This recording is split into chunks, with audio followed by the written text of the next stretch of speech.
नमस्कार बच्चों, study pillar online के इस प्लेटफॉर्म पे आप सभी का स्वागत है। महा मैराथन क्लास जिसके अंदर केमिस्ट्री के शानदार क्वेश्चंस ऐड करे गए हैं।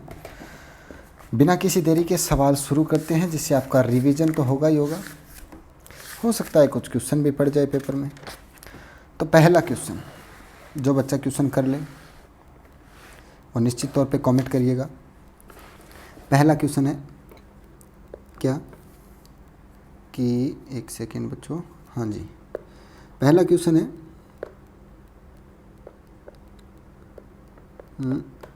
1.2 इंटू 10⁻14 सेंटीमीटर इनवर्स तरंग संख्या वाली विकिरण की आवृत्ति क्या होगी। आवृत्ति आपको पूछ रखी है, तो किस प्रकार से निकालोगे। तरंग संख्या वाली विकिरण की आवृत्ति होती है बच्चों c/λ। आपको दी गई है तरंग, यानी कि तरंग संख्या दे रखी है, और तरंग संख्या होती है क्या बच्चों 1/λ। ठीक है, तो इसे अपन लिख सकते हैं c × 1/λ। और 1/λ कितना है बच्चों, आपको मान दे रखा है इसका 1.2 इंटू 10⁻14 सेंटीमीटर इनवर्स, है कि नहीं। तो इसको आप लिख सकते हो किस प्रकार से, c की वैल्यू होती है 3 इंटू 10⁸ मल्टीप्लाई 1/λ कितना होता है, 1/λ दे रखा है 1.2 इंटू 10⁻⁻14 सेंटीमीटर इनवर्स। इसको मीटर में चेंज कर लो और एकदम करेक्ट आंसर आएगा कौन सा 6.0 इंटू 10⁻24 बी आंसर। ठीक है, क्वेश्चन नंबर 2 पढ़ते हैं।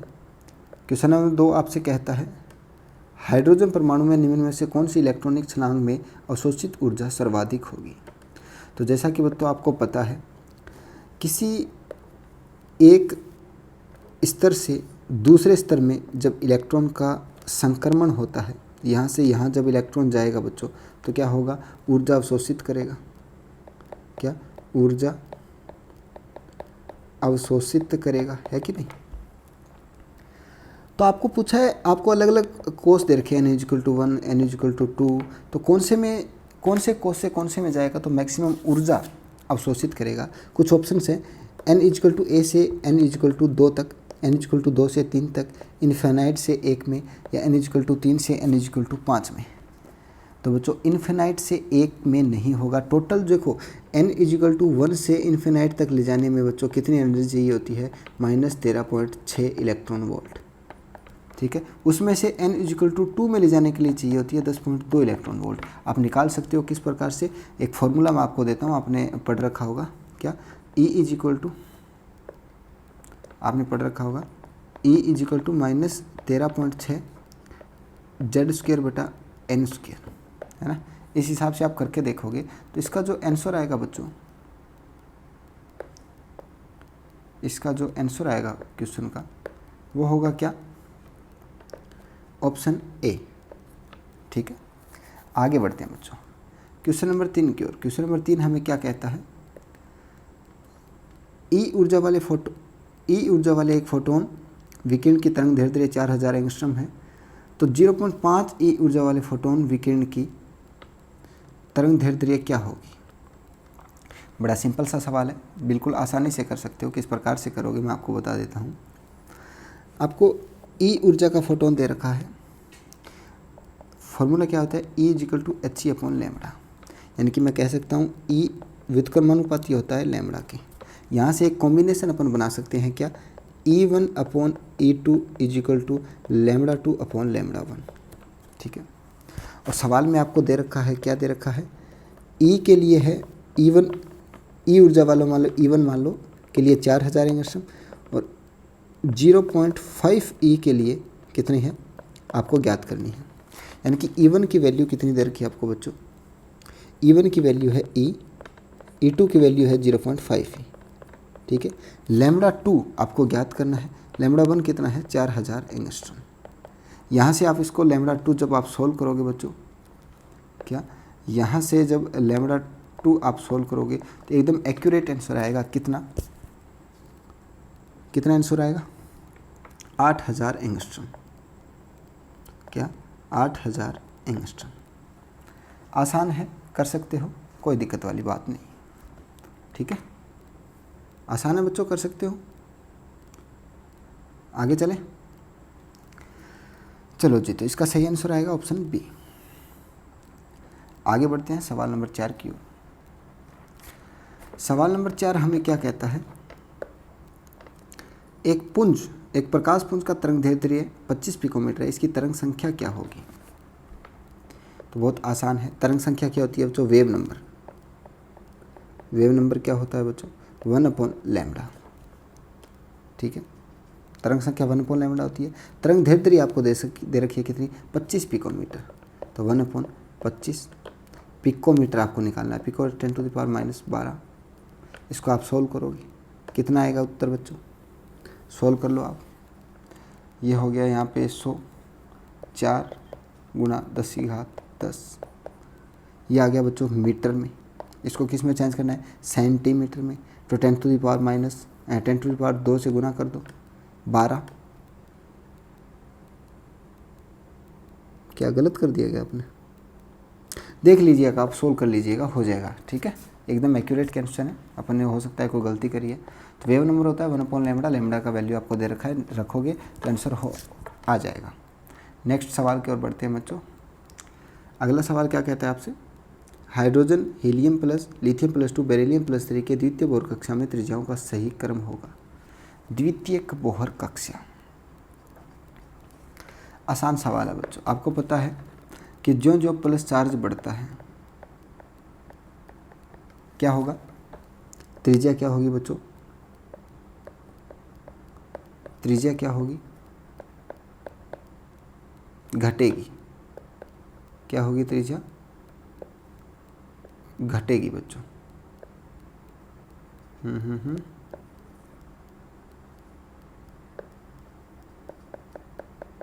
ठीक है, द्वितीय बोहर कक्षा के लिए बोहर कक्षा किस प्रकार से निकालते हैं, R = 0.529 × n²/z।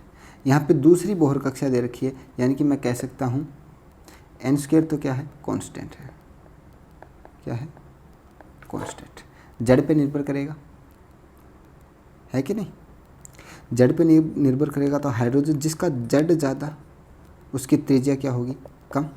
जड़ ज़्यादा किसके लिए होता है बच्चों, बेरिलियम के लिए।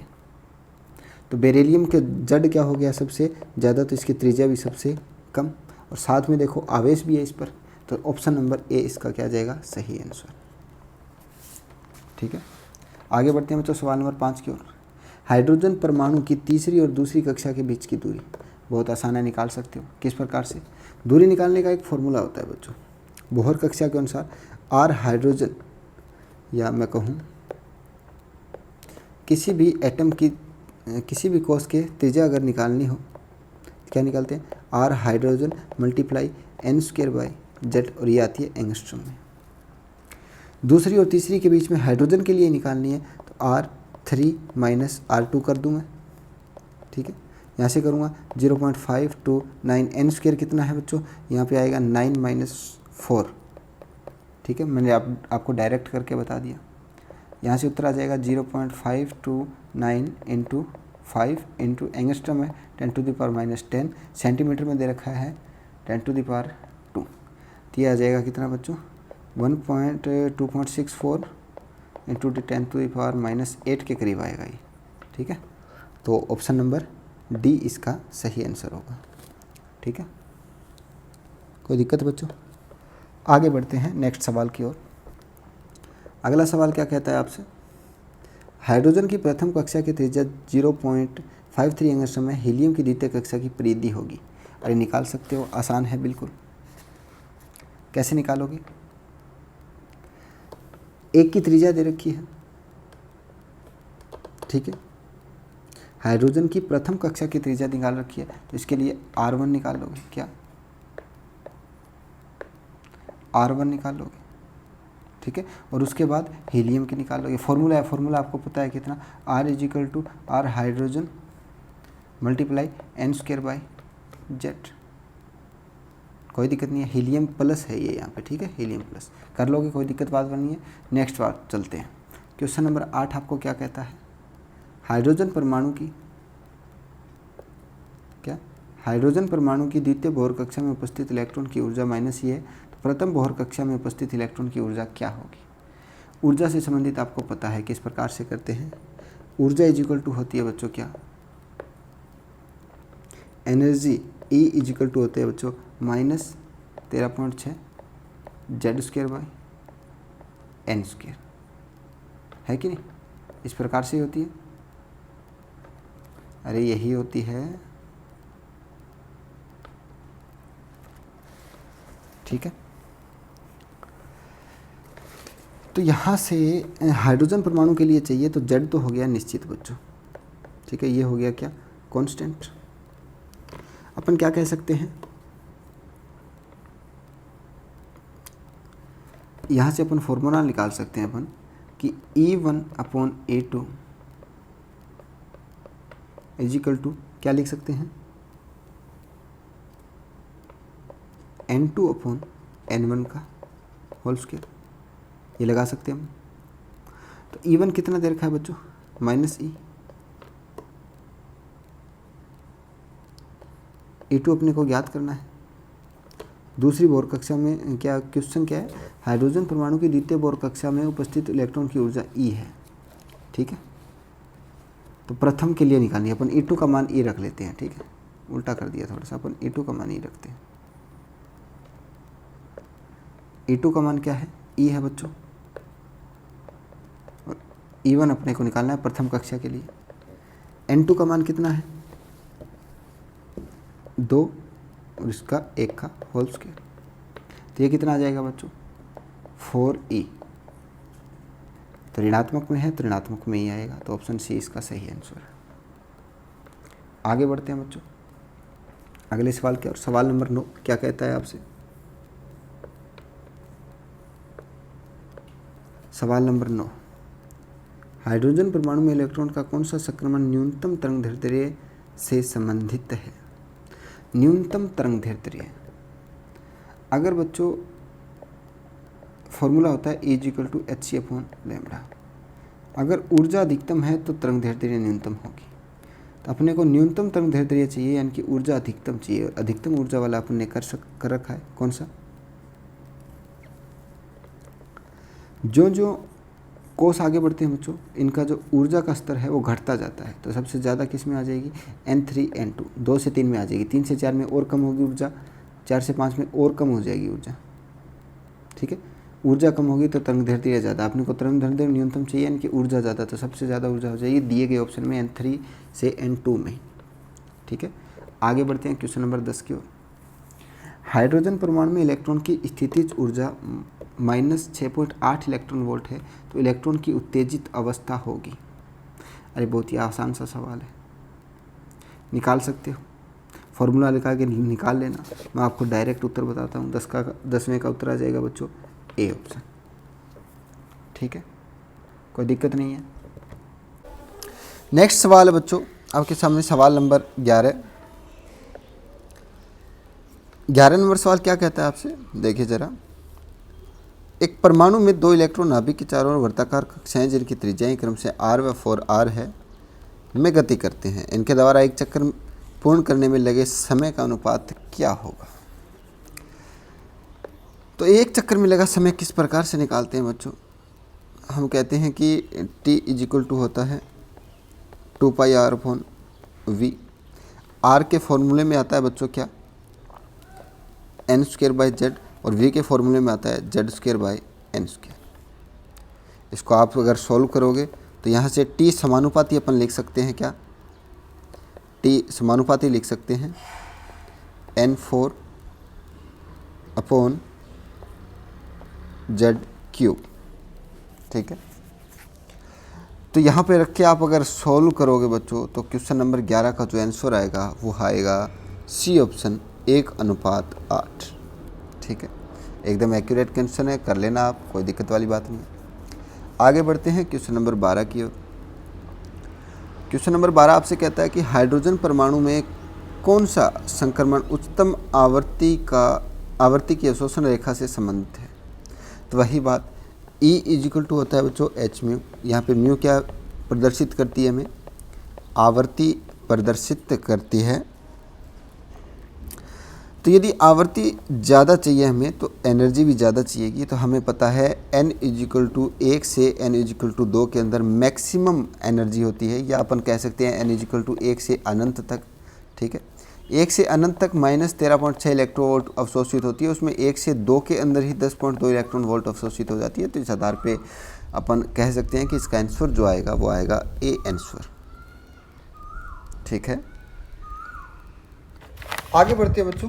Question number 13, we maximum Lyman श्रेणी और वी मैक्सिमम ब्रैकेट का मान क्या होगा बच्चों।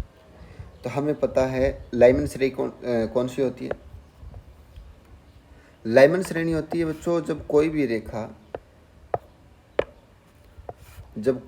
रेखा n इजिकल टू 1 के अंदर आए। ठीक है, और ब्रैकेट कौन सी होती है बच्चों। लाइमन क्या आती है बच्चों, बामर, उसके बाद पास्चर, उसके बाद ब्रैकेट, यानी कि n इजिकल टू 4 पे। ठीक है, मैक्सिमम मान चाहिए तो लाइमन मतलब n इजिकल टू अनंत से n इजिकल टू 1 के अंदर आए वह श्रेणी होगी लाइमन। ठीक है, और लाइमन के लिए v निकालना है। v के लिए फॉर्मूला होता है बच्चों v is equal to 2.18 into 10 to the power 8 n Z square by n square, Z by n। ठीक है, यहाँ से अपन कर सकते हैं v समानुपाती जेड बाई n। इसके लिए n कौन सा है बच्चों, n इजिकल टू 1। और ब्रैकेट कौन सी होती है, जो ब्रैकेट का मतलब n इजिकल टू अनंत से आए मैक्सिमम के लिए n इजिकल टू 4 में। ठीक है, तो यहाँ से अनुपात क्या हो जाएगा बच्चों, n अनंत तो सेम है, n इजिकल टू 1 में 1 है और 1 में 4 है। तो यहाँ से इसका आंसर जो निकल के आएगा वो निकल के आ जाएगा 1:16। कौन सा, ऑप्शन नंबर ए इसका सही आंसर होगा। कर सकते हो, कोई दिक्कत वाली बात नहीं है, बिल्कुल आसान सवाल है। आगे बढ़े, चलिए जी, सवाल नंबर 14 नंबर सवाल क्या कहता है, बामर श्रेणी की द्वितीय रेखा के लिए n2 का मान क्या होगा। बामर श्रेणी सबसे पहली होती है बच्चों लाइमन, उसके बाद बामर के लिए द्वितीय रेखा, तो ये कोस बना दिए, n इजिकल टू 1 है, ये n इजिकल टू 2 है, n is equal to 3, n is equal to 4। ये लाइमन बामर की पहली रेखा, ये लाइमन की द्वितीय रेखा। कहाँ से आई है, n इजिकल टू 4 से। मैं कह सकता हूँ यदि ये n है तो ये n+1 हो गई, और ये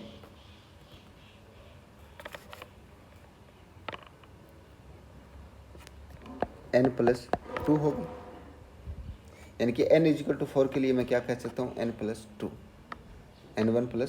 तो इसका सही आंसर कौन सा आ गया बच्चों, ऑप्शन बी। आगे बढ़ते हैं क्वेश्चन नंबर 15 की ओर। क्वेश्चन नंबर 15 हमसे क्या कहता है, यदि निम्न कणों का वेग समान हो तो निम्न में से किस कण की तरंग दैर्ध्य सबसे अधिक होगी। तरंग दैर्ध्य कौन से फॉर्मूले में आती है बच्चों, E इजिकल टू hc/λ में आती है। ठीक है, तरंग दैर्ध्य सबसे कम है, तो एनर्जी का किस प्रकार से पता करेंगे, कोई आइडिया नहीं। तो एक फॉर्मूला पढ़ते हैं, P is equal to h/,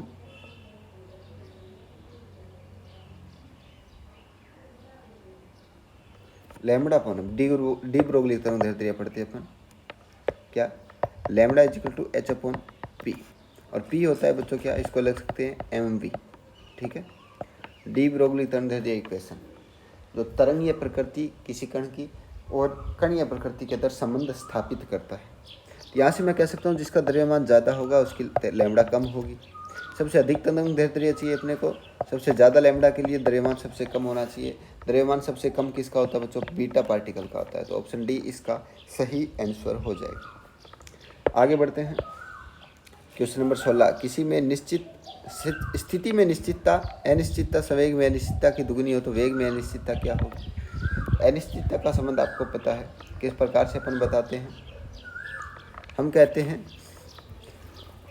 delta x और डेल्टा p का जो होता है वो मैक्सिमम होगा क्या, h/4 पाई का।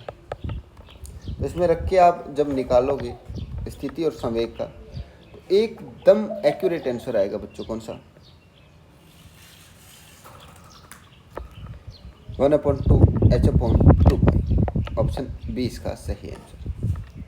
आगे बढ़ते हैं क्वेश्चन नंबर 17। मैं देखो सोल्व नहीं करा रहा हूँ क्योंकि बहुत सारे क्वेश्चन करवाने हैं आपको, आप कर लेना। आंसर मैं आपको बता दे रहा हूँ, अगर किसी में डाउट हो तो आप कमेंट करके बता देना हमें कौन से में डाउट है, तो उसको क्लियर कर देंगे।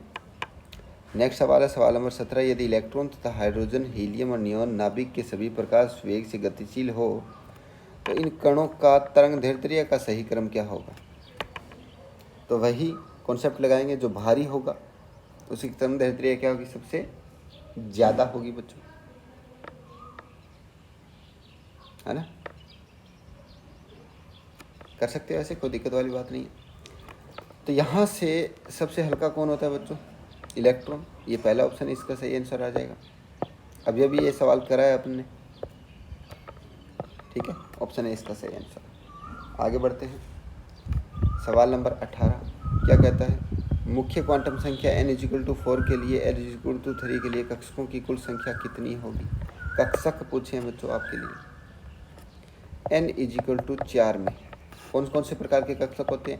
s होता है, p होता है और d होता है। और l=3 के लिए, l=3 का मतलब क्या है? l=0, l=1, l=2, l=3। 0 से संबंधित होता है s, 1 से p, 2 से d और 3 से f। ठीक है। f में कितने कक्षक होते हैं बच्चों? f में जो कक्षक होते हैं वो होते हैं 7। इसका सही आंसर आ जाएगा ऑप्शन सी। आगे बढ़ते हैं, बहुत आसान सवाल है। अगला सवाल कहता है D7 विन्यास में कुल चक्रण का मान क्या होगा? D7 विन्यास के अंदर हमें पता है एक का +½ होता है, दूसरे का -½ ठीक है। तो D7 विन्यास अगर आपको दे रखा है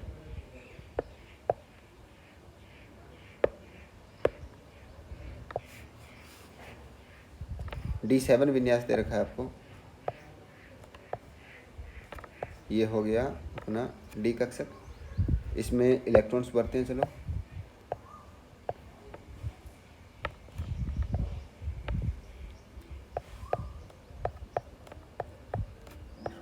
6 और ये 7। इन दोनों का तो चक्रण क्या हो गया बच्चों?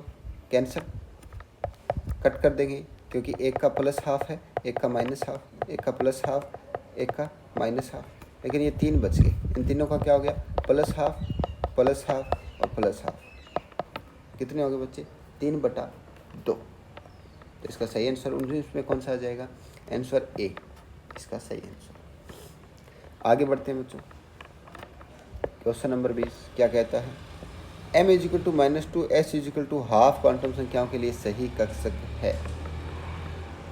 कौन सा होगा बताइए जरा? m=-2।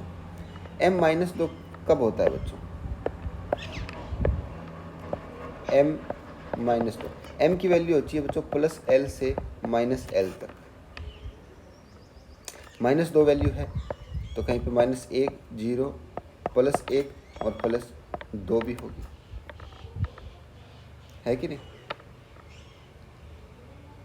तो 5p आ सकता है क्या? नहीं आ सकता। 6s नहीं आ सकता। 3s भी नहीं आ सकता। हाँ, ये वैल्यू अगर इसके अंदर -3 और +3 जोड़ दें तो ये वैल्यू f के लिए हो सकती है कि नहीं? तो यहाँ पे इसका सही आंसर आ जाएगा बच्चों ऑप्शन बी। ठीक है, बिल्कुल आसान सवाल है। आगे बढ़ते हैं। 21 नंबर सवाल कहता है p उपकोष में उपस्थित इलेक्ट्रॉन के कोणीय संवेग का मान क्या होगा? कोणीय संवेग किस प्रकार से निकालते हैं बच्चों? कोणीय संवेग पूर्ण गुणज होता है h/2π का। p कोष में उपस्थित है। p कोष कौन सी कक्षा में आता है? पहली में नहीं आता, दूसरी में आ जाता है। तो दूसरी कोष के लिए ×2। ठीक है, यहाँ पे क्या होगा? कोणीय संवेग, हाँ सही है, ये इस प्रकार से हो गया MVR से। ठीक है, इसका सही ऑप्शन जो आएगा बच्चों वो 21 नंबर आ जाएगा, ऑप्शन ए 3s/5। नेक्स्ट सवाल करते हैं, सवाल नंबर 22। हाँ, किसी में प्रॉब्लम हो तो आप कमेंट कर दीजिएगा। फॉस्फोरस परमाणु में क्वांटम संख्या L=1 व M=0 के लिए युग्मित इलेक्ट्रॉनों की संख्या कितनी होगी? तो बिल्कुल आसान सवाल है, निकाल सकते हो यार, आप बताने की आवश्यकता नहीं है, क्वांटम नंबर्स आपको सारे पता है। तो 22 में क्या हो जाएगा बच्चों? ऑप्शन सी आंसर से। ठीक है, L=1 तो M की वैल्यू कितनी होगी? -1, 0 और +1। ठीक है, इसमें युग्मी इलेक्ट्रॉनों की संख्या पूछिए। फॉस्फोरस में P के अंदर आपको युग्मी इलेक्ट्रॉन बताने हैं। फॉस्फोरस आता कितना है बच्चों? 15 पे आता है। इलेक्ट्रॉनिक विन्यास लिखो और P के अंदर युग्मी इलेक्ट्रॉन की संख्या देख लो, कोई समस्या इसके अंदर? और वैसे M=0 यानी कि पर्टिकुलर एक कक्षक का दे दिया, एक पर्टिकुलर कक्षक में अधिकतम 2 इलेक्ट्रॉन आते हैं, तो कौन सा आएगा? सी। आगे बढ़ते हैं, क्वेश्चन नंबर 23। क्वेश्चन नंबर 23 हमसे क्या कहता है? यदि n = x-2 हो तो L का अंतिम मान क्या होगा? n = क्या है बच्चों? -2 है। L का अंतिम मान बताइए जरा, कमेंट करिए कौन सा होगा? L का अंतिम मान हमें पता है, n जितना होता है L उसका एक कम होता है, n-1 होता है।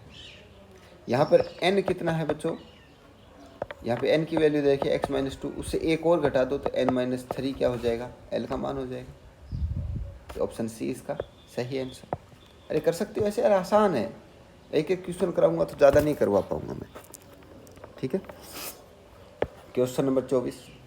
आहबो सिद्धांत के अनुसार नया आने वाला इलेक्ट्रॉन ऐसे उपकोष में जाता है जिसमें n का मान कम हो, n का मान अधिक हो, n+L का मान अधिकतम हो, n+L का मान न्यूनतम हो। किस में जाएगा बच्चों? सही आंसर जो आएगा वो आएगा डी ऑप्शन। क्यों? कि आहबो सिद्धांत की क्या करता है? आहबो सिद्धांत के अनुसार इलेक्ट्रॉन भरते समय ऊर्जा के बढ़ते क्रम में इलेक्ट्रॉन भरते हैं। क्या? ऊर्जा के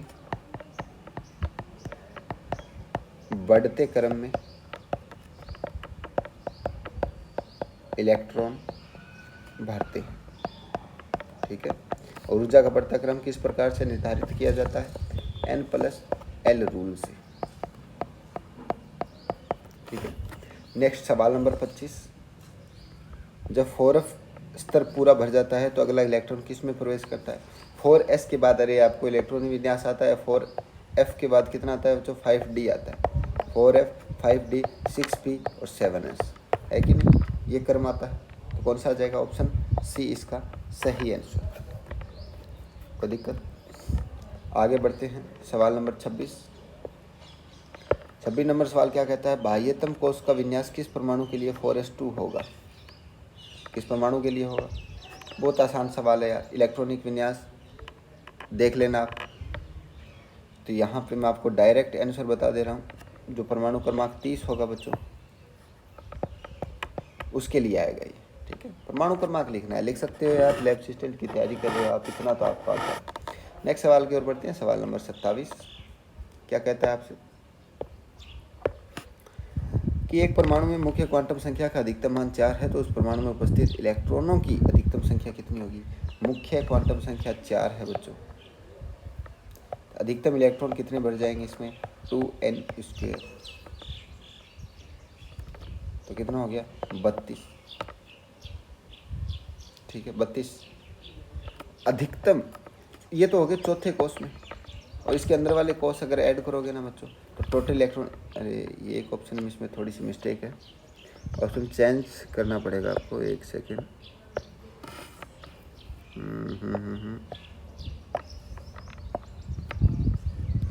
ये जो यहाँ पे ऑप्शन है इसको चेंज कर देते हैं।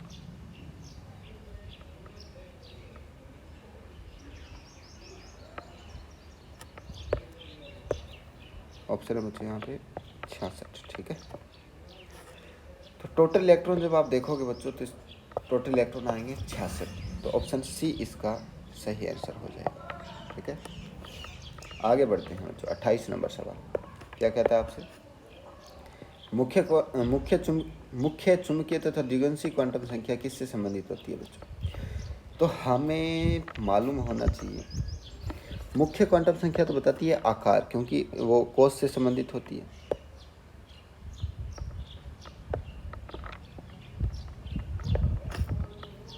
जो मुख्य क्वांटम संख्या होती है n, वो कोस से संबंधित है और कोस निर्धारित करता है आकार को।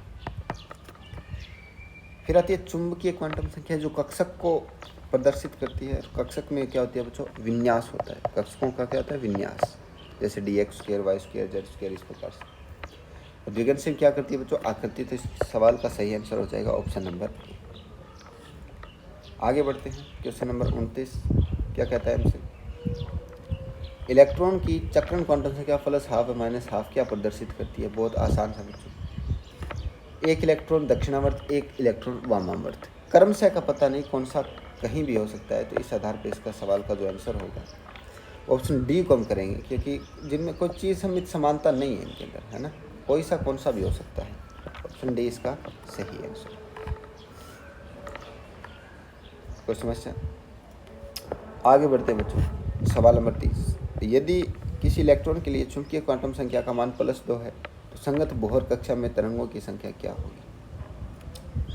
मुख्य क्वांटम संख्या का मान n +2 दे रखा है, बोहर कक्षा में तरंगों की संख्या क्या होगी बताइए जरा, कह सकते हो? तरंग संबंधित होती है बच्चों सीधे कोस से, और कोस जितनी उतनी तरंगें। 2 नंबर पे कोस है, तो कितनी टोटल तरंगें होंगी बच्चों? 2 तरंगें होंगी, है ना। इस सवाल का सही आंसर कौन सा हो जाएगा? Option C. आगे बढ़ते हैं बच्चों, क्वेश्चन नंबर 31 की ओर।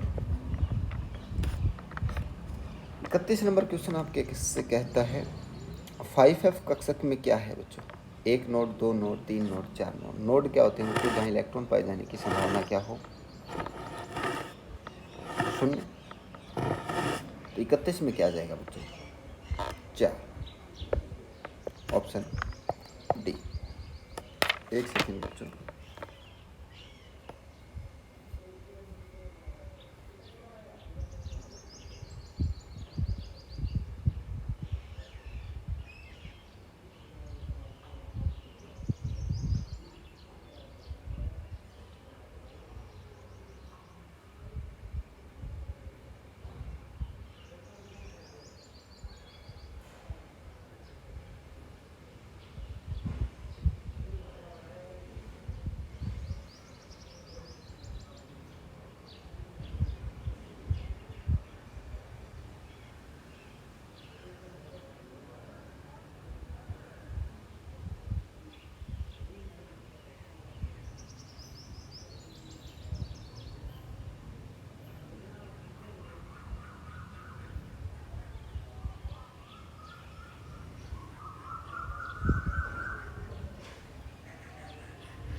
चलिए बच्चों आगे बढ़ते हैं क्वेश्चन नंबर 32 की ओर।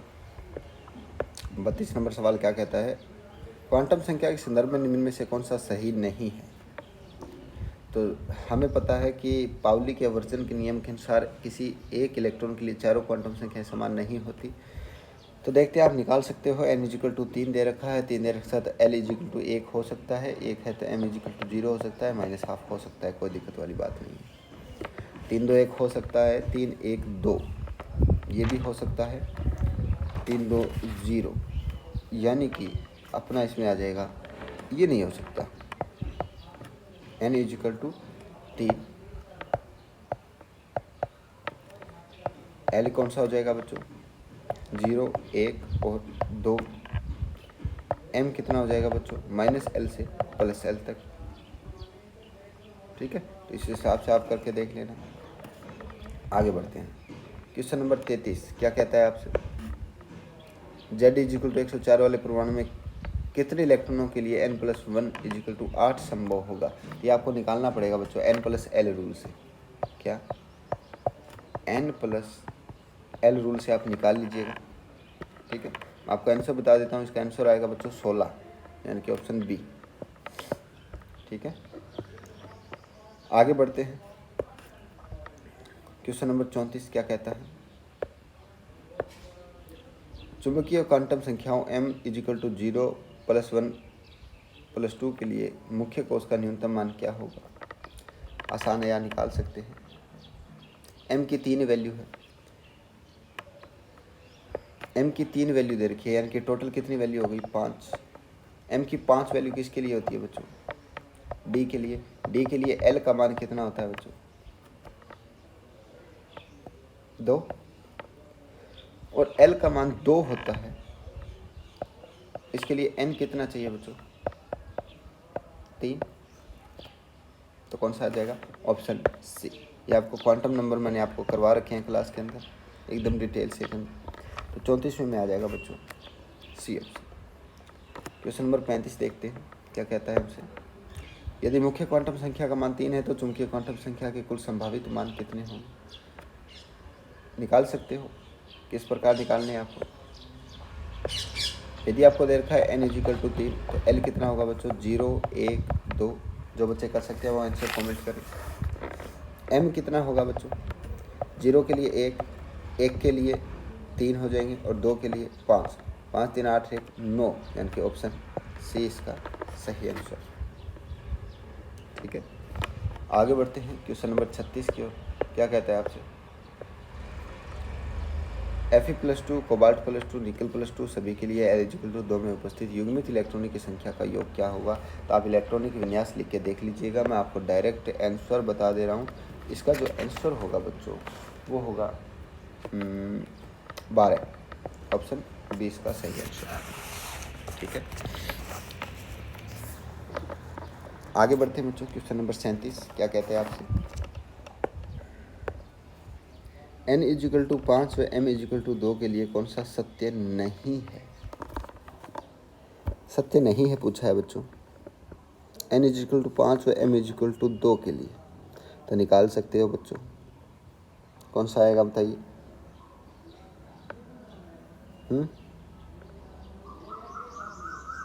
m इजिकल टू 2 के लिए तो ऑप्शन बी इसका सही आंसर आएगा। आप निकाल लीजिएगा। ठीक है, आगे बढ़ते हैं। क्वेश्चन नंबर 38 क्या कहता है?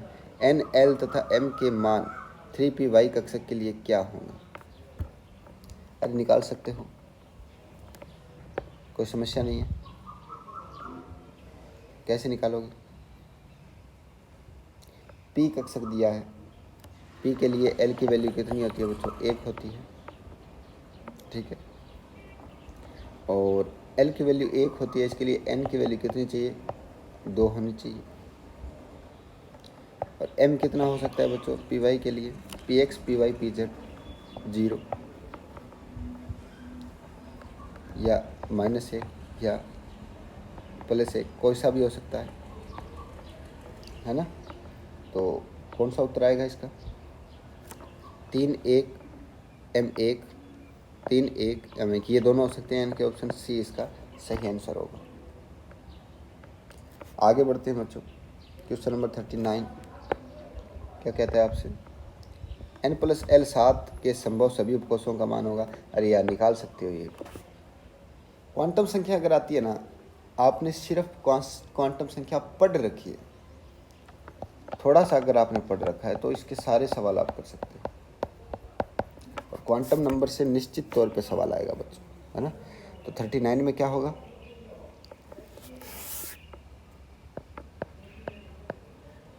ए उत्तर आ जाएगा बच्चों।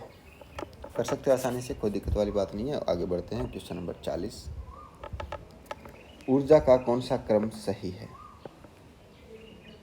क्रम बताना है आपको।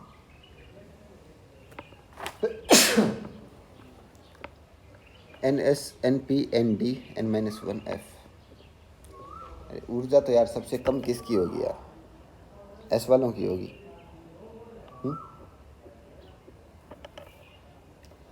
तो इस आधार पे आप कर सकते हो। इसका उत्तर मैं आपको डायरेक्ट बता देता हूँ कितना आएगा।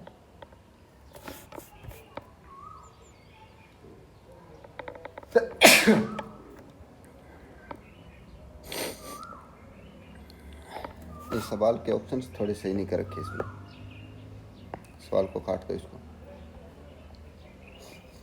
आगे बढ़ते हैं क्वेश्चन नंबर 41 की ओर। क्या कहता है, हाइड्रोजन परमाणु के कौन से संक्रमण में ऊर्जा का अवशोषण या उत्सर्जन होता है?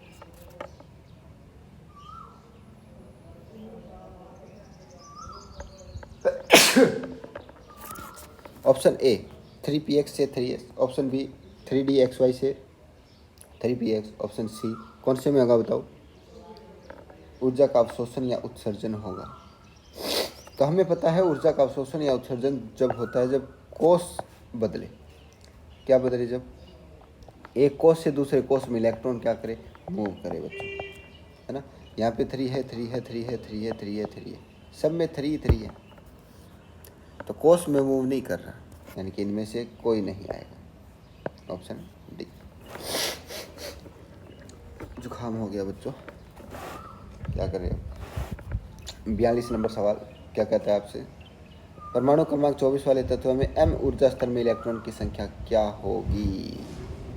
इलेक्ट्रॉनों की संख्या पूछिए आपको, तो कैसे निकालोगे बच्चों? 24 में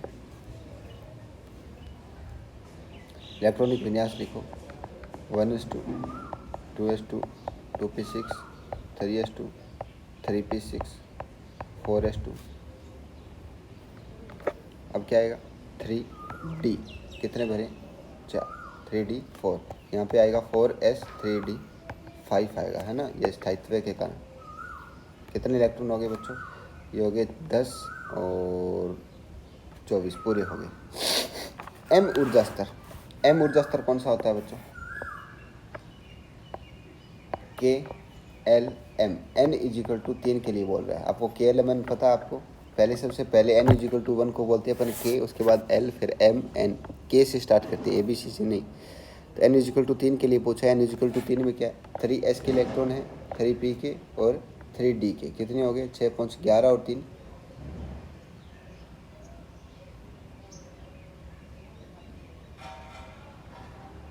ज़्यादा हो गए यार, ये तो 11 और 3 हो गए 14।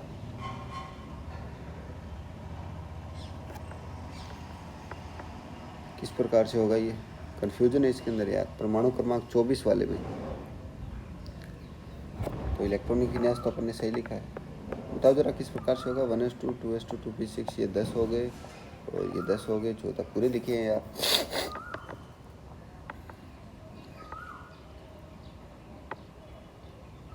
या तो फिर n करो इसको, l करो इसको, क्या l करो, यहाँ पे n की जगह आप कर दो बच्चों क्या?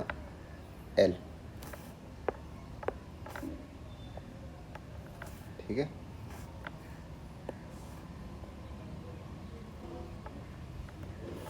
l के अंदर बताओ बच्चों, तो l के अंदर कितने आ जाएंगे? 2s के और 2p के, तो टोटल कितने आंसर कौन सा हो जाएगा आपका? 8, ठीक है। कई बार क्या है कि ऑप्शंस मिस्टेक हो जाते हैं, तो ऑप्शन सी इसका सही आंसर आ जाएगा।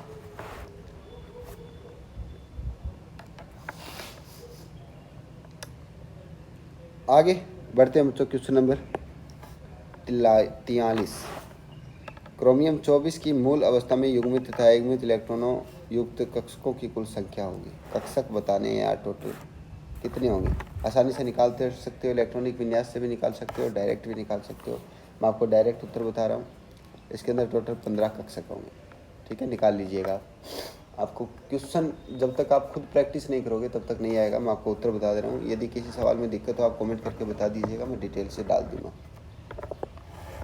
अगला सवाल है question number 44। Helium plus ion का आयनन विभव निम्न के तुल्य है। आईपी क्या होती है बच्चों? आयनन ऊर्जा। आयनन ऊर्जा होती है बच्चों किसी एक कोष से इलेक्ट्रॉन को पूर्णतया बाहर निकाल दें, ठीक है। तो हीलियम प्लस का रखा है, 1s2 होता है हीलियम का इलेक्ट्रॉनिक विन्यास, एक निकाल दिया यानी कि 1s1 बचा। तो किसके तुल्य होगा? प्रथम कक्षा की गतिज ऊर्जा की, अंतिम कक्षा की ऊर्जा की, कक्षा की औसत ऊर्जा की, या कक्षा में अधिकतम ऊर्जा की। तो बच्चों ये गतिज ऊर्जा के तुल्य होता है, किसका? काइनेटिक एनर्जी के तुल्य होता है। इस आधार पर अपन कह सकते हैं इसका सवाल का आंसर आएगा ऑप्शन ए। ठीक है, ये याद रखने वाली बात है कुछ। आगे बढ़ते हैं बच्चों, क्वेश्चन नंबर 45 क्या कहता है आपसे? हाइड्रोजन परमाणु के बोहर सिद्धांत के अनुसार निम्नलिखित में कौन सी राशि एक इलेक्ट्रॉन के लिए क्वांटिक अर्थ है? कौन सा होता है बच्चों? कोणीय संवेग क्वांटिक अर्थ होता है। कितना आएगा? h/2 का पूर्ण गुणज होता है। क्या h/2 का क्या होता है बच्चों? पूर्ण गुणज होता है। ठीक, इसे याद रख लोगे। उत्तर कौन सा आ जाएगा? Option A. आगे बढ़ते हैं बच्चों फटाफट।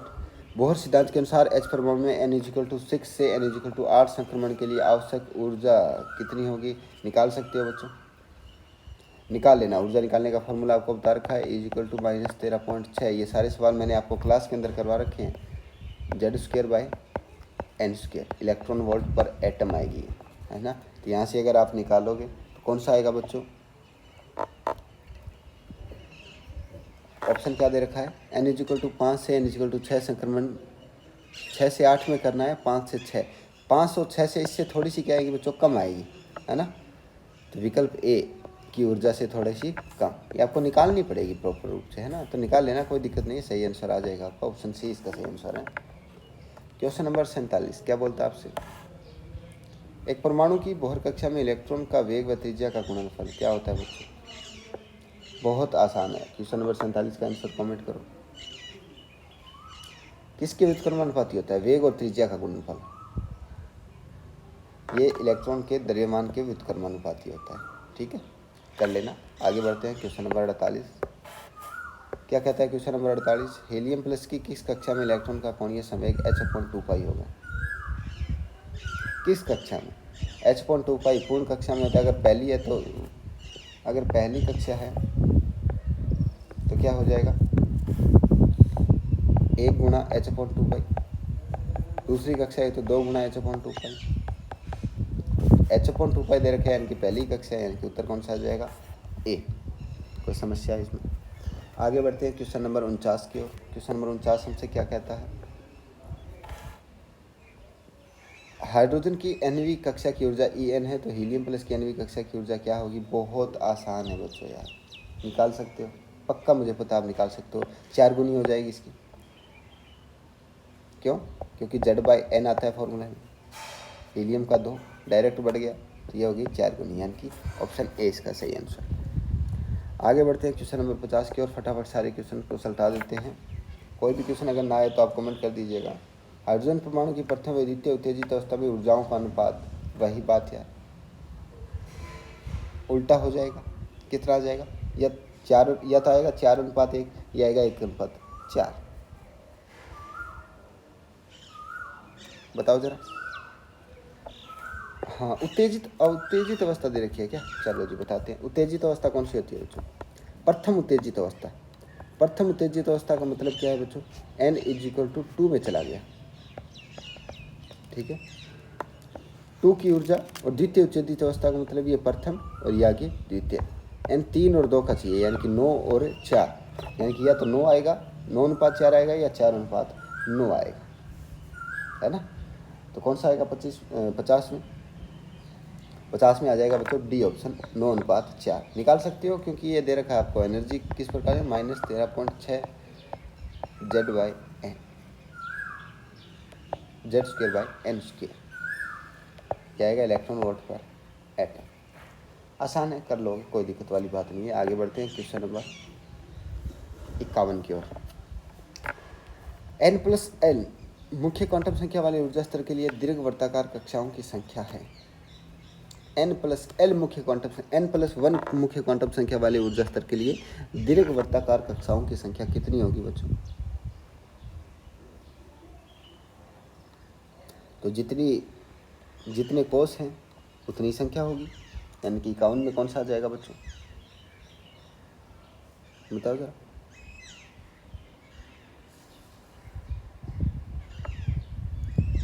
n+1 के बराबर, ऑप्शन सी इसका सही आंसर। आगे बढ़ते हैं। हाइड्रोजन परमाणु में E2 - E1 व E3 - E2 है, तो ऊर्जा का अनुपात बताना है आपको। अरे यार निकाल लोगे। E is equal to minus 13.6 Z square by n square. यहाँ से निकालोगे अपन कह सकते हैं ई समानुपाती Z square by n square. ठीक है, यहाँ से जब आप सॉल्व करोगे तो इसका उत्तर जो आएगा बच्चों वो आ जाएगा 27:5। ठीक है, कर लेना, कोई दिक्कत वाली बात नहीं है। ऐसे अपन एक एक सवाल अगर करने बैठेंगे तो ये वीडियो हो जाएगा कम से कम 4 से 5 घंटे का, और इस समय आपको रिवीजन करना है फटाफट। कौन से सवाल में कौन सा सूत्र लगेगा ये अगर आप जान गए तो निश्चित तौर पे आपका सिलेक्शन हो जाएगा। जब इलेक्ट्रॉन वृत्ताकार कक्षा में परिक्रमा करता है तो यह ऊर्जा का अवशोषण करता है, गतिज ऊर्जा बढ़ती है, विकिरण ऊर्जा स्थिर रहती है। यार क्या ऊर्जा स्थिर रहती है? बोहर ने बताया था, मैं ये क्या बताया था, बोहर भाई साहब ने बताया था। क्वेश्चन नंबर 54 क्या कहता है हमसे, निम्न में से किस संक्रमण में एक फोटोन शामिल है? एक फोटोन किसमें शामिल है? n = 4 से 2 में। देखो एक कोष के संक्रमण में एक फोटोन शामिल होता है। ठीक है, तो 4 से 2 में जाएगा तो हो सकता है एक फोटोन से बात बन जाए। अब देखो आपको करना क्या है, एक सेकंड बच्चों,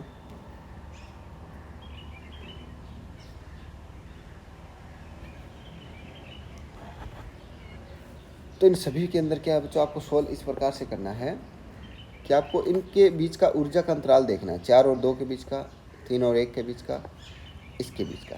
अगर ये फोटोन की ऊर्जा hν से इक्वली बराबर होता है तो हो जाएगा, ठीक है, वरना नहीं होगा। तो इन सभी के अंदर हो सकता है कि फोटोन की ऊर्जा इनके बराबर हो सकती है, तो ये सभी क्या होंगे बच्चों, सही हो जाएंगे।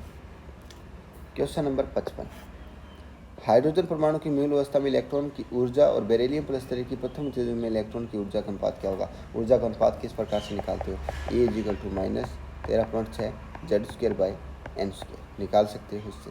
ठीक है, यहाँ से जब आप सोल्व करोगे बच्चों तो इस सवाल का जो आंसर आएगा वो आएगा 1:4। क्या? 1:4। ठीक है, कोई दिक्कत वाली बात नहीं है। चलिए अगला सवाल करते हैं बच्चों। क्वेश्चन नंबर 56 आपको क्या कहता है, हीलियम प्लस का स्पेक्ट्रम किसके रूप है बच्चों? जिसमें समान इलेक्ट्रॉन होंगे, समान स्वरूप होगा। हीलियम प्लस का तो ये हाइड्रोजन के बराबर हो गया, एक इलेक्ट्रॉन घट गया इसका, तो इसका उत्तर आ जाएगा बच्चों ऑप्शन नंबर सी। ठीक है, नेक्स्ट सवाल, सवाल नंबर 57 क्या कहता है आपसे, फटाफट से इस लेक्चर को कंप्लीट करते हैं। सवाल कहता है कि संक्रमण में अधिकतम आवृत्ति का फोटोन उत्सर्जित होगा। तो सब जितना ज़्यादा कोषों की दूरियां होगी उसमें सबसे ज़्यादा होगा। सबसे पहली जो लाइन होती है वो लाइमन, उसके बाद बामर, पास्चर, ब्रैक्ट, फंड और हम्फरी आती है। तो लाइमन की पहली श्रेणी के अंदर सबसे ज़्यादा एनर्जी होती है, तो ऑप्शन नंबर डी इसका करेक्ट आंसर। आप देखोगे N1 N2 इसके बीच में जो ऊर्जा का अवशोषण उत्सर्जन होता है वो सबसे ज़्यादा होता है। नेक्स्ट है क्वेश्चन नंबर 58, इलेक्ट्रॉनिक संक्रमण में निम्न का उत्सर्जन संभव नहीं है। किसका उत्सर्जन संभव नहीं है? तो याद रखना बच्चों, जो गामा रेज होती है इसका उत्सर्जन संभव नहीं है। क्वेश्चन नंबर 59 क्या कहता है, बोहर कक्षा की परिधि क्या होगी बच्चों? बोहर कक्षा की परिधि n लैम्बडा की बराबर होती है, आपको पता है। ठीक है, अगला सवाल क्वेश्चन नंबर 60 क्या कहता है आपसे, हाइजेनबर्ग अनिश्चितता सिद्धांत किसके लिए सार्थक नहीं है? किसके लिए सार्थक नहीं है बच्चों? तो गतिशील इलेक्ट्रॉन हो या गतिशील कार हो, स्थिति और संवेग में अनिश्चितता हमेशा सबके लिए बराबर होती है।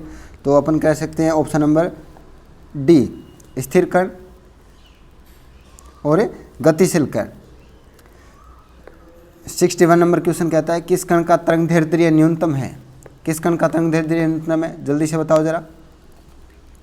1 वोल्ट से त्वरित इलेक्ट्रॉन, या 1 वोल्ट से त्वरित प्रोटॉन, या 1 वोल्ट से त्वरित न्यूट्रॉन, या 1 वोल्ट से त्वरित हीलियम प्लस। हीलियम प्लस का मतलब क्या हो गया बच्चों? हीलियम प्लस 2 क्या हो गया? 2 प्रोटॉन हो गई है। ठीक है, तो इसका सबसे ज़्यादा हो गया क्योंकि सबसे ये भारी हो गया। क्वेश्चन नंबर 62, px कक्षक में इलेक्ट्रॉन पाए जाने की संभावना कहाँ शून्य नहीं होती बच्चों? px है तो pxy तल में तो नहीं होगी, है ना, बाकी सब में हो सकती है, xy तल में नहीं होगी। तो ऑप्शन बी इसका सही आंसर हो गया। आगे बढ़ते हैं बच्चों, अगला सवाल आपको क्या कहता है, 63 नंबर सवाल कहता है आपसे कि किसी परमाणु में इलेक्ट्रॉन की पूर्ण व्याख्या करने के लिए आवश्यक क्वांटम संख्याएं कितनी होती है। टोटल 4 क्वांटम संख्याएं होती है बच्चों। कितनी? टोटल 4। मुख्य क्वांटम संख्या, द्विघंसी क्वांटम संख्या, चुंबकीय क्वांटम संख्या और चक्रण क्वांटम संख्या। तो ऑप्शन डी इसका सही आंसर है। आगे बढ़ते हैं बच्चों। क्वेश्चन नंबर 65 क्या कहता है आपसे, कौन सा कथन सही नहीं है। एक कक्षक की आकृति द्विघंसी क्वांटम संख्या पर निर्भर करती है। एक कक्षक में कुल नोड की संख्या n-1 होती है। तो बताइए जरा बच्चों कौन सा होगा इसके अंदर। 4s कक्षक में शून्य नोडल तल होते हैं। नोडल तल जहाँ इलेक्ट्रॉन पाए जाने की संभावना शून्य हो, 4s में ऐसी कोई जगह नहीं होती। तो ऑप्शन सी इसका सही नहीं है। क्वेश्चन नंबर 66 क्या कहता है, 2p और 3p कक्षकों में किस संदर्भ में अंतर नहीं है। आकृति, आकार, ऊर्जा या n के मान। तो बच्चों 2p और 3 के बीच में ऊर्जा के मान में अंतर है, अंतर नहीं है। n के मान में भी अंतर है। आकृति के बीच में अंतर नहीं है बच्चों, है ना। तो 66 में क्या आ जाएगा, ए ऑप्शन। 67 नंबर क्वेश्चन क्या कहता है आपसे, वह ऊर्जा स्तर जिसमें हाइड्रोजन में इलेक्ट्रॉन और फोटोन का अवशोषण कर सकता है लेकिन उत्सर्जन नहीं। कौन सा होगा बच्चों, 1s। क्या होगा, 1s। चलिए आगे बढ़ते हैं। आहबाउ नियम किस पर लागू नहीं होता बच्चों। आहबाउ नियम क्या होता है पहले तो ये बताओ। आहबाउ नियम होता है इलेक्ट्रॉन जब बढ़ते हैं तो ऊर्जा के बढ़ते क्रम में भरा जाता है। आप इनका इलेक्ट्रॉनिक विन्यास लिखोगे तब आपको पता लगेगा कॉपर और एजीए इनमें आहबाउ नियम नहीं लगता, क्योंकि ये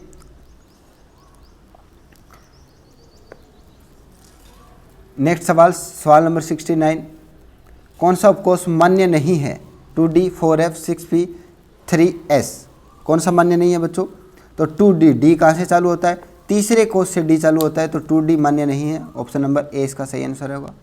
अगला क्वेश्चन नंबर 70 क्या कहता है आपसे, इलेक्ट्रॉनिक विन्यास 1s 2s 2p 3s2 क्या प्रदर्शित करता है बच्चों, बताओ जरा। तो आप इलेक्ट्रॉनिक विन्यास लिख के देख लेना। एल्यूमिनियम की मूल अवस्था नहीं होगी, नीनियम की उत्तेजितता ये भी नहीं होगी, कोई सा भी नहीं होगा इसमें। तो ऑप्शन डी इनमें से सही आंसर। आप इलेक्ट्रॉनिक विन्यास लिख के देख लेना, एकदम एक्यूरेट आंसर आएगा। ठीक है, आगे बढ़ते हैं बच्चों। क्वेश्चन नंबर 71 क्या कहता है आपसे, L = 0 वाला कक्षक किसके समरूप अभिविन्यासित है।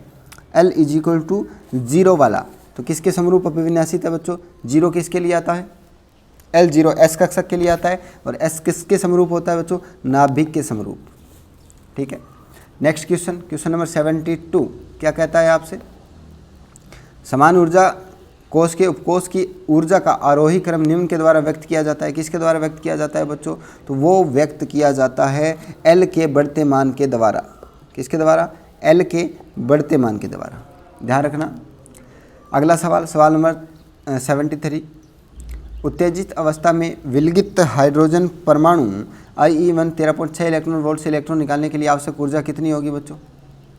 13.6 से निकालने के लिए 13.6 तो मिनिमम चाहिए ही चाहिए, लेकिन उसकी डबल विलगित परमाणु से उत्तेजित अवस्था में विलगित, ये क्या लिख दिया इसने, एक सेकंड बच्चों, सवाल में मिस्टेक है क्या। उत्तेजित अवस्था में विलगित हाइड्रोजन परमाणु मैक्सिमम 13.6 होती है यार। चलो एक बार इस सवाल को पेंडिंग छोड़ो एक बार। ठीक है, आगे करते हैं। 74 नंबर सवाल क्या कहता है, किसी कण पर न्यूनतम वास्तविक आवेश पाया जा सकता है। कितना पाया जा सकता है, 1 इलेक्ट्रॉन के आवेश के बराबर, जो कि है 1.6 × 10⁻⁻19 कूलाम। क्वेश्चन नंबर 75 क्या कहता है आपसे, dz² कक्षक में उपस्थित इलेक्ट्रॉन की अधिकतम संख्या कितनी होगी बच्चों। कोई भी कक्षक हो, भले ही उसमें इलेक्ट्रॉन की संख्या अधिकतम कितनी होती है बताओ। dz² हो, dxy हो, dyz हो, भले ही कौन सा भी हो, उसके अंदर अधिकतम इलेक्ट्रॉन 2 ही आ सकते हैं। ठीक है, क्वेश्चन नंबर 76, परमाणु के रदरफोर्ड नाभिकीय मॉडल के लिए निम्न में से कौन सा कथन सत्य नहीं है। ऑप्शंस हैं, प्रोटॉन और न्यूट्रॉन नाभिक में उपस्थित होते हैं। ऑप्शन बी, प्रोटॉन के आयतन की तुलना में नाभिक का आयतन बहुत कम होता है। ऑप्शन सी, प्रोटॉन और न्यूट्रॉन की संख्या सदैव समान होती है। ऑप्शन डी, इलेक्ट्रॉन और प्रोटॉन की संख्या सदैव समान होती है। रदरफोर्ड नाभिकीय मॉडल के लिए क्या सही है बच्चों, तो प्रोटॉन न्यूट्रॉन नाभिक में उपस्थित होते हैं, ये सही है।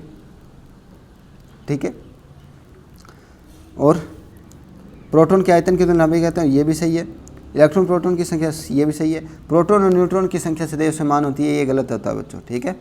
आगे बढ़ते हैं, क्वेश्चन नंबर 77 क्या कहता है आपसे ये, यदि द्विगंशी क्वांटम संख्या का मान 3 है तो इसके लिए संभव चुंबकीय क्वांटम संख्या का मान क्या होगा। द्विगंशी क्वांटम संख्या 3 है तो चुंबकीय क्वांटम संख्या क्या होगी बच्चों, -3 -2 -1 0 +3 +2 +1 ये होगी।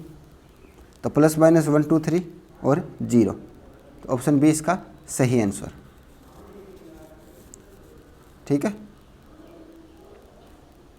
आगे बढ़ते हैं बच्चों, 78 नंबर सवाल क्या कहता है आपसे, नाइट्रोजन परमाणु में उपस्थित 3 अयुग्मित इलेक्ट्रॉन की व्याख्या निम्न के द्वारा की जा सकती है। किसके द्वारा, कौन सा नियम आएगा बच्चों। तो पहले हम क्या करते हैं, 3 समान चक्रण के इलेक्ट्रॉन भरते हैं, उसके बाद युग्मन स्टार्ट करते हैं। ये नियम हुंड ने बताया था। समान चक्रण के अधिकतम इलेक्ट्रॉनों की संख्या रखी जाती है हुंड के नियम के अनुसार।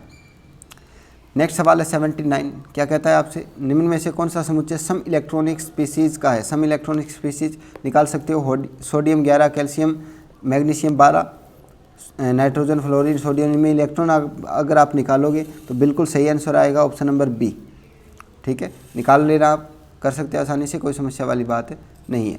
अगला सवाल करते हैं अपन, n = 5 m = 1 वाले पी कक्षा में अधिकतम इलेक्ट्रॉनों की संख्या कितनी है।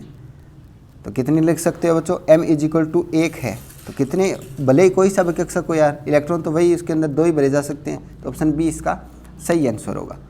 क्वेश्चन नंबर 81 क्या कहता है आपसे, हाइड्रोजन परमाणु में n = 2 से n = 1 में संक्रमण से संगत आवर्ती कितनी होगी। तो आवर्ती किस प्रकार से निकालते हो, E = hc/λ, ठीक है। तो यहाँ से निकाल सकते हो E = hμ, hμ का मान एनर्जी के बराबर होता है। 2 से 1 में एनर्जी किस प्रकार से निकालोगे, E = -13.6 Z²/n², यहाँ से एनर्जी निकाल लेना और उसमें भाग दे देना बच्चों h का, तो बिल्कुल एक्यूरेट आंसर आएगा, जो कि आएगा 24.66 × 10⁻14 हर्ट्ज, ऑप्शन बी। निकाल देना, कोई दिक्कत वाली बात नहीं है। आगे चलते हैं, क्वेश्चन नंबर 82 बोलता है 2p इलेक्ट्रॉनों की संख्या जिनके लिए चक्रण क्वांटम संख्या s = -12 है। 2p इलेक्ट्रॉन्स के लिए, 2p इलेक्ट्रॉन्स के लिए जिनकी क्वांटम संख्या मान -12 है। 2p के अंदर टोटल 3 इलेक्ट्रॉन भरे जा सकते हैं, तीनों के अंदर टोटल 6 इलेक्ट्रॉन भरे जा सकते हैं। 6 में से 3 +½ होंगे, 3 -½ होंगे, तो ऑप्शन डी इसका सही आंसर होगा, ठीक है। क्वेश्चन नंबर 83 क्या कहता है आपसे, Z = 24 के लिए मूल अवस्था में द्विगंशी क्वांटम संख्या L = 1 तथा 2 वाले इलेक्ट्रॉन की क्रमशः संख्या है, कितनी होगी बच्चों। बिल्कुल आसान सा सवाल है, आप सोल्व कर लेना। इसका उत्तर आ जाएगा बच्चों 12 और 5। नेक्स्ट सवाल 84, पोटेशियम के संयोजी इलेक्ट्रॉन की चारों क्वांटम संख्याओं का मान कितना होता है। पोटेशियम के संयोजी इलेक्ट्रॉन की चारों क्वांटम संख्याएं अलग अलग होंगी बच्चों, तो जो पॉसिबल क्वांटम संख्या बनती है वो बनती है कितनी, 4 0 0 और ½ ठीक है। 85 नंबर सवाल क्या कहता है आपसे, एक इलेक्ट्रॉन तथा एक प्रोटॉन के द्रव्यमान का अनुपात कितना होता है। इलेक्ट्रॉन और प्रोटॉन के द्रव्यमान का अनुपात 10,000 गुना बड़ा होता है। इलेक्ट्रॉन और प्रोटॉन के जो अंतर होता है ना द्रव्यमान का 1000 गुना होता है। तो ऑप्शन सी इसका डायरेक्ट आंसर आ जाएगा। नज़दीकी नहीं होता, ये डबल ट्रिपल नहीं होता, 1 10 10,000 गुना होता है। अगला सवाल करते हैं अपन, वह यौगिक जिसमें धनायन व ऋणायन सम इलेक्ट्रॉनिक है, निकाल सकते हो यार। धनायन और ऋणायन में समान इलेक्ट्रॉन किसके में होता है, इसका सही उत्तर आ जाएगा NaI। NaI हो गया क्या, NaI नहीं होना चाहिए यार, ये होना चाहिए आपका K2S होगा, ये वाला, ठीक है। डी ऑप्शन इसका सही है। क्वेश्चन नंबर 87 क्या बोलता है आपसे, चुंबकीय क्षेत्र के प्रभाव में स्पेक्ट्रमीय रेखाओं का विभाजन क्या कहलाता है। तो चुंबकीय क्षेत्र के विपाटन में जो स्पेक्ट्रमीय रेखाओं का विभाजन है वो जीमान प्रभाव कहलाता है, और विद्युत क्षेत्र के प्रभाव में स्पेक्ट्रमीय रेखाओं का विभाजन स्ट्रोक प्रभाव कहलाता है। स्ट्रोक प्रभाव क्या होगा, विद्युत क्षेत्र में विपाटन, विद्युत क्षेत्र में विपाटन, ठीक है। नेक्स्ट क्वेश्चन नंबर 88 क्या कहता है आपसे, द्वितीय कक्षा तथा प्रथम कक्षा द्वारा घेरे गए क्षेत्र का अनुपात क्षेत्रफल किस प्रकार से निकालते हो बच्चों। 2πr, तो परिधि होती है πr² हो जाएगा, पाई आर स्क्वायर है बच्चों, है ना। एरिया समानुपाती है आर स्क्वायर से, और आर का फॉर्मूला क्या होता है, R is equal to 0.529 into n square by Z. तो यहाँ से मैं क्या लिख सकता हूँ, आर की जगह एन स्क्वायर बाई जेड का स्क्वायर, तो ये क्या हो जाएगा, एन की 4 अपॉन जेड स्क्वायर, इसके समानुपाती हो जाएगा, है ना। तो प्रथम कक्षा हाइड्रोजन के लिए ही है, तो जेड तो कांस्टेंट हो जाएगा। प्रथम कक्षा के लिए तो हो जाएगा 1, और द्वितीय कक्षा के लिए कितना हो जाएगा, 2 गुणा 2 गुणा 2 गुणा 2, 2 दूनी 4, 4 दूनी 8, 8 दूनी 16, यानी कि 16:1 हो जाएगा। ठीक है, तो कौन सा हो जाएगा, ऑप्शन नंबर डी। चलो 89 नंबर सवाल क्या कहता है आपसे, बोर सिद्धांत के अनुसार मुख्य क्वांटम संख्या तथा त्रिज्या का संबंध है। क्या संबंध होता है बच्चों, तो बिल्कुल आसान है, मुख्य क्वांटम संख्या और त्रिज्या एन स्क्वायर का संबंध होता है, आर समानुपाती होता है एन स्क्वायर के, तो ये आ जाएगा बी ऑप्शन। 90 नंबर सवाल क्या कहता है आपसे, एक इलेक्ट्रॉन में 3p कक्षक में उपस्थित है, इसके लिए क्वांटम संख्याओं का सेट सही होगा। तो चेक करिए जरा कौन सा हो सकता है। डायरेक्ट मैं वहीं पे जाता हूँ, n3 हो सकता है, L1 M0 S½ तो ऑप्शन डी इसका सही आंसर आएगा। निकाल लेना, कोई समस्या वाली बात नहीं, आपको PDF प्रोवाइड करा दी जाएगी, हमारे टेलीग्राम जो ग्रुप है उसके ऊपर पूरी PDF हो जाएगी। ठीक है, अगला सवाल कहता है हीलियम प्लस में इलेक्ट्रॉन पाए जाने की अधिकतम संभावित त्रिज्या पिकोमीटर में है। कितनी आएगी बच्चों, पिकोमीटर में यदि सोल्व करोगे ना आप, तो ये आएगी करीब करीब 26.5 पिकोमीटर। कितना, 26.5 पिकोमीटर। त्रिज्या निकाल लेना, R is equal to 0.529 into m square by Z, ये आएगी बच्चों एंगस्ट्रम में, और इसको पिकोमीटर में चेंज कर लेना। ठीक है, नेक्स्ट क्वेश्चन की ओर बढ़ते हैं। क्वेश्चन नंबर 92, 3s तथा 2p कक्षकों के लिए त्रिज्य नोड क्रम से है। तो कितने त्रिज्य नोड होंगे, s के अंदर तो 0 होते हैं, और p के अंदर बच्चों 2 त्रिज्य नोड होते हैं। ठीक है, तो ऑप्शन ए इसका सही आंसर। आगे बढ़ते हैं 93, एक दिए गए परमाणु में चुंबकीय क्वांटम संख्या का मान -3 हो तो इसके लिए मुख्य क्वांटम संख्या का संभावित मान क्या होगा 93 के अंदर। तो इसके लिए उत्तर आ जाएगा बच्चों 4, ऑप्शन नंबर सी इसका सही आंसर होगा। ठीक है, 94 नंबर सवाल क्या कहता है, कक्षक क्या है बच्चों। तो कक्षक क्या है, कक्षक नाभिक के चारों ओर का वह स्थान है जहाँ इलेक्ट्रॉन के पाए जाने की अधिकतम संभावना हो, यानी कि ऑप्शन बी इसका सही आंसर होगा। ऑप्शन ए में क्या करता है, जहाँ चक्कर लगाता है, जहाँ चक्कर लगाता है वो तो कोस होता है बच्चों। ठीक है, तो ऑप्शन बी इसका सही आंसर। 95 नंबर सवाल, बोर सिद्धांत के अनुसार एक इलेक्ट्रॉन 5वीं कक्षा में संवेग क्या होगा। संवेग h/2π का पूर्ण गुणज होता है बच्चों, h/2π का। ठीक है, 5वीं संख्या है तो 5 इंटू, तो इसको लिख सकते हैं अपन क्या 2.5 h/π लिख सकते हैं, तो क्या हो जाएगा ऑप्शन बी इसका सही आंसर। आगे बढ़ते हैं, क्वेश्चन नंबर कौन सा आगे 96 नंबर सवाल क्या कहता है आपसे, पी कक्षक में अधिकतम इलेक्ट्रॉन कितने होते हैं बच्चों। तो पी कक्षक में अधिकतम इलेक्ट्रॉन 2 इलेक्ट्रॉन हो सकते हैं यार, वो भी विपरीत चक्रण के साथ, तो ऑप्शन डी इसका सही आंसर होगा। ठीक है, 97 नंबर सवाल क्या कहता है आपसे, कौन सा सम इलेक्ट्रॉनिक है। सम इलेक्ट्रॉन निकाल सकते हो यार आप, जितने प्लस चार्ज है उतने इलेक्ट्रॉन कम कर देना, आ जाएगा। तो इसमें होगा स्कैंडियम +3 और टाइटेनियम +4, ये 21 पे आता है, ये 22 पे, इसमें से 3 निकालिए, इसमें 6 4 बराबर हो गई। 98 नंबर सवाल क्या कहता है, एक उपकोष में अधिकतम इलेक्ट्रॉनिक संख्या निम्न से कैसे ज्ञात की जा सकती है। किससे ज्ञात की जा सकती है अधिकतम इलेक्ट्रॉनों की संख्या एक उपकोष में। तो इसका फॉर्मूला होता है बच्चों, मैंने आपको क्लास के अंदर करवा रखा है, कितना 4l+2 दोबारा, ये याद रखने वाली बात है। ठीक है, तो इसको क्या रखना, आप याद रखना। नेक्स्ट सवाल करते हैं अपन 99, निम्न में से कौन सी व्यवस्था पर एक परमाणु के इलेक्ट्रॉन के लिए सही नहीं है। क्या सही नहीं है, n = 4 L0 M, ये संभव नहीं होगा। ठीक है, अरे ये तो सही है यार, इसका होना चाहिए 4 3 2 -3, ये वाला नहीं होगा बच्चों, ऑप्शन बी इसका सही आंसर आएगा, निकाल लेना आप। लास्ट और अंतिम सवाल क्या कहता है, हाइजेनबर्ग की अनिश्चितता के सिद्धांत के अनुसार क्या कहता है बच्चों, E = mc²। ना, अनिश्चितता का सिद्धांत क्या होता है, ऑप्शन बी स्थिति और संवेग में अनिश्चितता h/4π से बराबर होगी या हमेशा ज़्यादा हमें मिलेगी, तो ऑप्शन बी इसका सही आंसर। ये लो बच्चों, आपके यहाँ पे 100 सवाल खत्म हो गए, अत्यंत ही महत्वपूर्ण सवाल थे। एक आधा सवाल इससे निश्चित पड़ेगा, ये मेरी आपकी गारंटी है 100%। तो इन सवालों को करते रहिए। PDF आपको टेलीग्राम चैनल पे मिल जाएगी, वहाँ से सोल्व कर लीजिएगा। किसी सवाल में अगर समस्या हो तो हमें कमेंट करके बताइएगा। तो मिलते हैं नेक्स्ट वीडियो के अंदर, तब तक के लिए जय हिंद जय भारत बच्चों।